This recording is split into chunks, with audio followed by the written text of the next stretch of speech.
I never thought I'd be the guy writing something like this, but here I am. My name's Jake, and I've been with my wife, Lisa, for about 6 years now.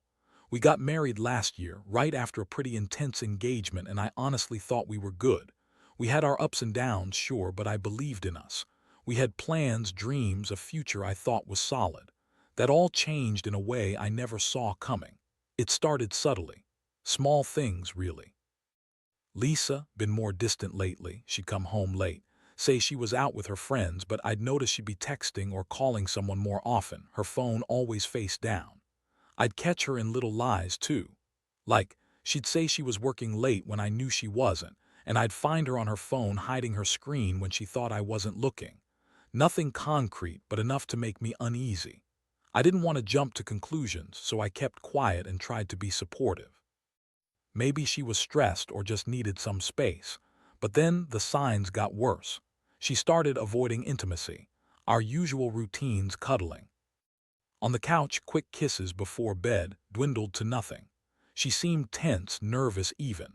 Honestly, I thought maybe I was imagining it or that she was just stressed about work or something. The problem was I couldn't shake the feeling that something was seriously wrong. It was like this gut instinct that kept gnawing at me, telling me that my wife wasn't being honest about her life. One day, I decided to look through her phone, just a quick glance, out of pure curiosity. I'm not proud of it, but I couldn't ignore the feeling anymore. And what I found cut me like a knife. There were texts, pictures, and messages, cheap, provocative messages exchanged with someone I knew, Mark. Mark's our mutual best friend. We've all hung out together tons of times. I never suspected anything because Lisa was always so distracted when Mark was around, but these messages were different. They weren't just friendly banter. They were flirty, suggestive, explicit even. And the worst part, a lot of it was happening right before our wedding, right when we were planning our future. I sat there, mouth dry, heart pounding as I scrolled through the messages. They talked about sex, about sneaking around, about how Lisa was so horny around Mark and how he knew exactly what she wanted. It was disgusting. And it wasn't just one or two messages. It was a whole back and forth, probably over weeks, where she was hiding her real feelings, her real life. My mind kept racing. How could she do this? How could she lie so blatantly, so openly, right under my nose?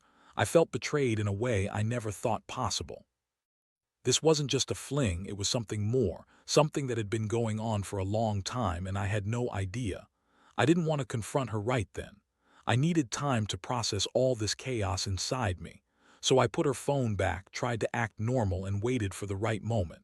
But inside, I was furious. How could she lie to my face, convince me she loved me, and then sleep with our best friend? I kept asking myself what I'd done wrong, what I could have done differently. But deep down, I knew this was all on her. Lisa was the one who chose to betray me. It wasn't some mistake or a moment of weakness. She made a choice, and she lied from the start. That night I couldn't sleep.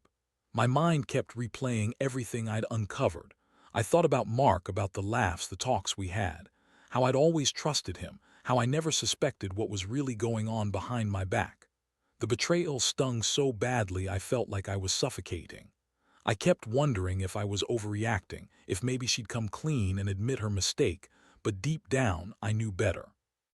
Lisa was good at lying, better than I ever was at catching her. And now, everything I believed in, everything I thought was real, was shattered. The next morning, I woke up with a pounding headache and a mind still stuck on that night's revelations. I couldn't get the images out of my head. Lisa, with that smug, bitchy look she always had when she was lying, trying to dismiss everything as a harmless fling. That phrase kept echoing in my mind. It was just a fling, Jake. It meant nothing. Yeah, right. It meant nothing until I found out she was sleeping with our best friend, Mark. That's when I realized nothing she said could be trusted anymore. I made myself a strong coffee, trying to clear my head, but the anger was starting to simmer and boil over. I knew I couldn't just sit around and pretend everything was fine. I needed to confront her. I was furious and I wanted answers. No, I needed the truth. I decided I'd wait until she got back from her work dinner, which I knew was a lie. I set a trap. I called her boss, pretending to be a client, asking about her schedule. Turns out she'd already left for the night hours ago. That was my confirmation. She was lying again. When she finally came home, I was already waiting in the living room, my arms crossed, my face cold. She looked surprised, nervous even. I let the silence hang for a moment before I finally spoke.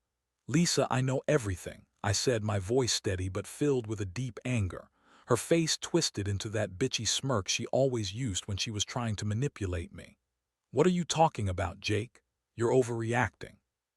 "I don't know what you found, but—" "No, don't lie," I interrupted. "I saw your messages. I know about Mark. I know you've been sleeping with him for months." Her eyes widened for a second, then she quickly recovered, rolling her eyes and crossing her arms. "Oh, please, that's bullshit. You're just paranoid." "Paranoid? Did you forget about that weekend? The one where you and Mark were gone all night? The one where I found your lipstick on his shirt?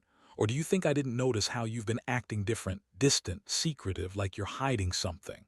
I could feel my voice rising, but I kept my composure. I wanted her to know I wasn't backing down. "And don't even try to deny it anymore, Lisa. I saw the messages, the pictures. I know you've been sleeping with him, and I want to know why." She looked at me, her lips curling into that bitchy smirk again. "Look, Jake, you're overthinking this. Mark and I were just friends, that's it. You're making a mountain out of a molehill. Honestly, I don't even know why you're making such a big deal out of it. It was just sex, for God's sake. No big deal. You think I haven't had sex before? It didn't mean anything. I was just bored, and Mark is. Well, Mark. He always had a thing for me, and I guess I was just feeling something different. Don't be so insecure." I stared at her, feeling a mix of shock, rage, and heartbreak. How could she lie so effortlessly, twisted around like that? It was clear she thought she could get away with anything, that her lies would somehow save her. But I wasn't buying it. That woman had betrayed me in the worst way, and every word she said just made me angrier. I was sick of her bullshit. The way she dismissed everything like she was some queen who could do no wrong. I could see right through her lies, and I knew this was just the beginning of something much darker. I told her I needed space, that I couldn't even look at her right now. I wanted her gone, out of my house, out of my life, if this was what she wanted. She tried to deny everything, went into her usual manipulative mode, saying things like, "You're overreacting. I love you, and this is all a mistake." But I knew better. I knew she had been lying, cheating, sleeping with Mark, and she was trying to play the victim now. I didn't want her to manipulate me anymore. I was done being the fool, the guy who trusted her blindly. That night I stayed up, drinking whiskey and trying to make sense of everything. I felt numb, betrayed, and just empty. How could someone I loved so much do this to me? How did I not see it coming? I kept asking myself if I should just confront Mark too, but I knew I couldn't. Not yet. Right now, I needed to focus on Lisa, on what she'd done to us, and how I was going to get through this mess. All I knew was that nothing would ever be the same after this. I was questioning everything about my marriage, my friendship, my life. And I had no idea how I was going to come out of it, or if I even wanted to. The following days were a blur of anger, confusion, and heartbreak. Every time I saw Lisa, I felt this burning sensation in my chest, like I'd been punched repeatedly. She tried to act normal, as if nothing had happened, but I could tell she was panicking inside. She kept throwing tantrums, calling me paranoid, saying I was ruining everything with my accusations. She insisted she loved me, claimed I was just jealous, that Mark was just a friend and I was overreacting. But her words sounded hollow, like a scripted lie she'd rehearsed to save her ass. I decided I couldn't keep pretending everything was okay. I needed to know the full truth, no matter how much it hurt. So I started digging deeper. I checked her phone again, her emails, her social media, anything I could find. I wanted to see if I'd missed some signs, some clues she had left behind, and I did find more. Hidden messages, plans for secret meetups, even a hotel reservation she'd made for work, which I now knew was code for Mark. I felt sick. Every new discovery sank my heart lower. That Saturday, I finally lost it. I waited until she was out running errands, or so she said. I went through her purse, her phone, everything I could get my hands on, and I found something that confirmed my worst fears. A receipt from a hotel. Booked with Mark. A room for two, paid in cash. No way she could deny it now. I printed out the receipts, took screenshots, and sat there staring at them, feeling like my entire world was collapsing. When she got home that night, I was already waiting with the evidence spread out on the table. She looked surprised, but quickly masked it with that bitchy smirk again. "What's this?" she asked, trying to sound nonchalant. Tell me the truth, I said. Are you sleeping with Mark? Because I have the receipts, Lisa. I know you've been lying to my face this whole time. Her eyes flicked nervously, then she tried to play it cool. Jake, I don't know what you're talking about. This is just some misunderstanding. Maybe you saw something wrong, or maybe someone's setting me up. You expect me to believe that? I shot back. You're lying right now. I know about the hotel. I know about what you two have been doing. How could you do that to me, to us? You told me it was just a harmless fling, but you've been sneaking around, hiding it from me, lying. Every step of the way. You've been sleeping with my best friend behind my back, Lisa. How does that feel? She rolled her eyes, scoffing. Oh, please, you're making a big deal out of nothing. Mark and I were just friends. We've always been close, that's all. You're just jealous because you're insecure. Maybe you should look in the mirror and ask yourself why I'd need Mark when I have you. You're not exactly perfect, Jake. That comment hit me like a punch in the gut. I felt the cold rage boil inside me, but I kept my voice steady. You think I don't see what's going on? You're just trying to turn this around, make me the bad guy. Well, guess what? I don't care anymore. I deserve better than a wife who cheats, who lies, who betrays everything we built. I'm done listening to your bullshit. I want you out of my house, and I want a divorce. I want nothing to do with you after this. Her face twisted with anger, her eyes flashing. You're insane, Jake. You're overreacting. I don't owe you explanations. You're just jealous, insecure, and trying to control me. Well, I won't be a prisoner to your jealousy. I'm leaving, and I don't give a damn what you say. That was the moment I realized she was never going to admit the truth, never going to own up to what she'd done. I felt like I'd been stomped into the ground, betrayed by the woman I loved and the friend I trusted. But deep down, I knew I couldn't keep living in this lie. I had to make a choice. I told her she was not welcome here anymore, that she could go, and I'd figure out what my next step was. I was hurt, yes, but also angry, vehemently angry that she'd thrown everything away for some cheap sex with Mark. As she packed her things and stormed out, I sat alone, replaying everything. I realized I'd been naive, blind even. I thought I knew her, thought I knew us. But now I saw the truth. She was a bitch who lied, cheated, and played around. And Mark, he was just as guilty. I'd trusted him for years, and he'd used that trust to get what he wanted. I felt the sting of betrayal, so sharp I wondered how I'd ever heal from it. That night I was left with nothing but questions and a broken heart. I kept thinking about how I'd let myself believe in fairy tales, in love that was supposed to last forever. Turns out, some people are just selfish, manipulative, and willing to destroy everything for their own pleasure. I knew I had to move on, but I also knew I'd never forget the pain of this betrayal. It's a lesson I won't forget. Trust is fragile, and once broken, it's almost impossible to repair. The days that followed felt like walking through a fog. I was angry, hurt, and more than anything, completely lost. Every time I sat alone, I'd replay everything, the lies, the sneaking around, her smug face when she tried to dismiss it all. It was like a bad movie I couldn't turn off. I kept asking myself how I missed all the signs, how I let her manipulate me so easily. But the truth is, I was blindsided. I believed in her and us, and she took that trust and stomped all over it. I knew I couldn't just sit around feeling sorry for myself. I had to do something. I started making plans, trying to get my life back in order. I changed my work schedule, took a few days off, and started removing all traces of her from my place. Her clothes, her stuff, everything. It felt cathartic but also brutal. I was trying to rebuild my sense of normalcy, piece by piece. But beneath that, the anger simmered, and I knew I wasn't finished with her yet. Not by a long shot. The more I thought about her, the more I realized I needed to confront Mark, too.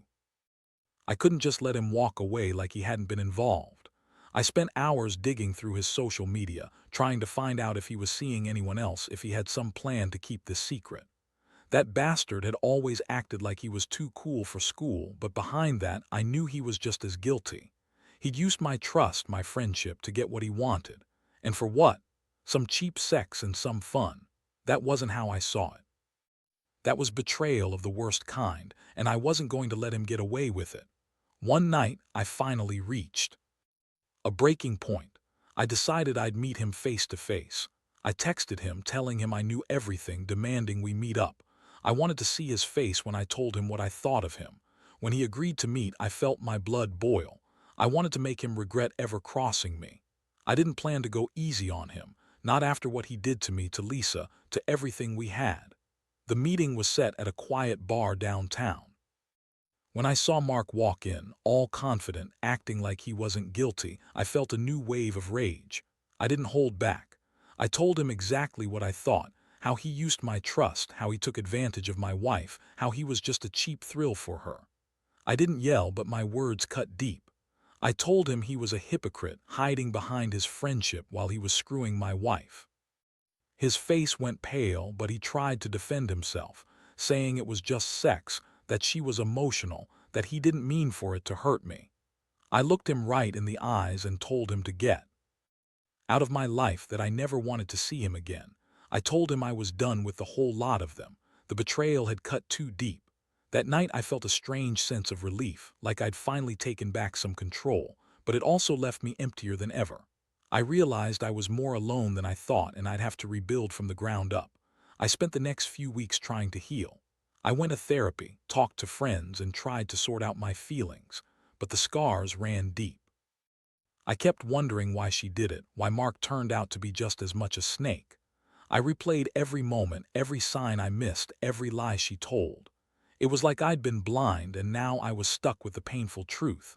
She had used me, betrayed me, and tossed everything away for some fleeting pleasure. Looking back, I learned that trust is a fragile thing, so easily broken, so hard to rebuild. I also learned that some people are just selfish and manipulative, and they'll do whatever it takes to get what they want, no matter how much. They hurt others. It's a bitter pill to swallow, but I know now I have to focus on myself. Because if I don't, I'll just keep living in the past, in that betrayal. I might never forget what happened, but I refuse to let it define me. I'm going to move forward one step at a time and hope someday I can find peace again. It's been a few months now since everything fell apart. Honestly, I still feel the sting. There are moments when I wake up and still expect to see her next to me, hear her voice, or catch her in one of her little lies. But those moments are fewer and fewer. I've tried to focus on rebuilding myself, on finding a new routine that doesn't revolve around the betrayal. Therapy helped, not because I think I'm completely over it, far from it, but because I needed someone to talk to who wouldn't judge me or dismiss my feelings. I started going out more, reconnecting with old friends who had been there for me through all this. I needed to remind myself that I'm not alone. The hardest part, honestly, is dealing with the anger I feel, not just at Lisa and Mark, but at myself for trusting them so blindly for so long. I keep asking myself, how did I not see it? How did I let her manipulate me? It's a slow process, but I'm learning to forgive myself for being naive.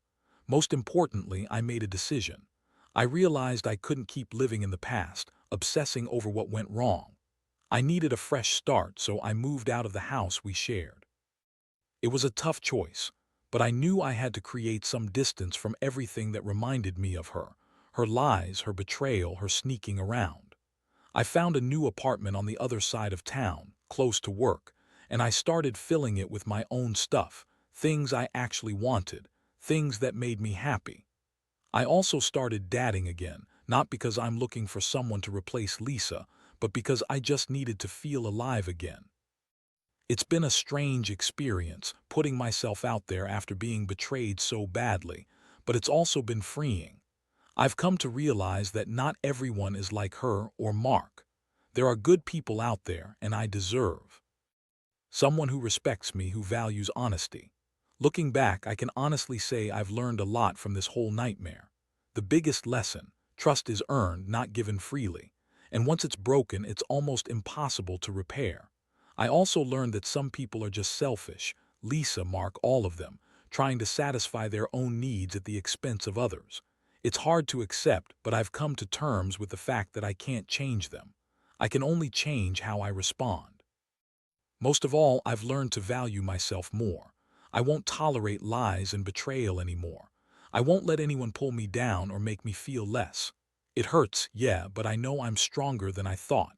Every day is a little easier. I keep reminding myself that I deserve better: truth, loyalty, respect. And I will find that again in time. I just hope that sharing this story can help someone else who's going through the same thing, because betrayal cuts deep, but healing is possible if you're willing to fight for it. Now, sitting here reflecting on everything that happened, I realize I've come a long way from the guy I was when I first found out. Back then, I was shattered, feeling like my world had ended. I questioned everything, my judgment, my worth, the future I had envisioned. It's strange how betrayal can strip away the layers of confidence you built over years. But in the process of healing, I also learned something invaluable. I am stronger than I thought, and I can survive even the most devastating betrayals. That betrayal taught me the importance of boundaries and self-respect. I used to believe in unconditional trust, but now I understand that trust has to be earned and maintained. People can lie, cheat, and manipulate, sometimes even the ones you love most. That realization hurts, but it's also a lesson in being more cautious, more aware of the signs I might have missed before. I used to think love was enough to overlook flaws and secrets, but I see now that honesty is the foundation of any real relationship. I don't harbor hatred for Lisa or Mark anymore. I see their actions for what they are: selfish, thoughtless, and destructive. I've chosen to let go of the anger that once consumed me because I know it only held me back. Forgiveness isn't about excusing what they did. It's about freeing myself from their grip so I can move forward without carrying that heavy weight. The biggest takeaway I want to share is this: no matter how much it hurts, you can survive betrayal. It may take time and the scars may never completely fade, but healing is real. I found new purpose in rebuilding my life, in finding happiness on my own terms. I learned to value myself again, to love myself enough to set boundaries and to trust cautiously, because not everyone deserves my trust, but the right people do. So, if there's anything I want others to know, it's this: don't let betrayal define you. Don't stay stuck in anger or regret. Use it as a stepping stone to grow stronger, wiser, and more resilient. Life goes on, and even after the worst heartbreak, there's a chance to start fresh. I've done it, and I'm still doing it. I hope this story gives someone out there a little hope, that they can pick up the pieces, rebuild their sense of worth, and find happiness again, even after the deepest betrayal.